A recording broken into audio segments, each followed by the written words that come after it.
എന്നിട്ട് നിന്റെ ജീവിതത്തിൽ ഒരിക്കലും ധരിക്കാത്ത വെള്ള തുണിയിലങ്ങ് പൊതിയുകയാ.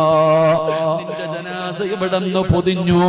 എന്നിട്ട് പുറത്തേക്ക് വന്നിട്ട് ഒരാള് പറയുന്നു, എല്ലാവരും ഒന്ന് മാറി നിൽക്കണേ, എല്ലാവരും ഒന്ന് മാറി നിൽക്കണേ. എന്തൊരനുസരണയാണെന്നറിയോ?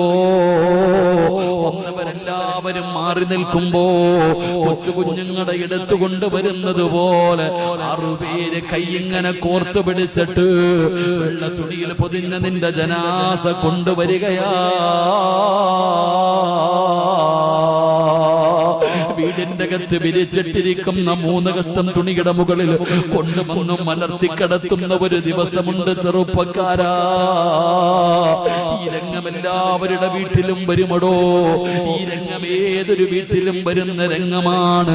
പടച്ചവരെ, ജനങ്ങളെല്ലാവരും വന്നിട്ടുണ്ട്. വിളിക്കാതെ തന്നെ എല്ലാവരും വന്നടോ. ഒരാൾക്കും പരാതിയില്ല, വിളിച്ചില്ലെന്ന് പരാതിയില്ല, സങ്കടം പറയാറില്ല. എല്ലാവരും നിന്റെ വീട്ടിലേക്ക് വന്ന് തിക്കും തിരക്കുമാ. അപ്പോഴാണ് നിന്റെ തലയുടെ ഭാഗത്തിരിക്കുന്ന മനുഷ്യൻ ചോദിക്കുകയാണ്, എവിടെ ആ സുഗന്ധം തേച്ച പഞ്ഞി എവിടെ?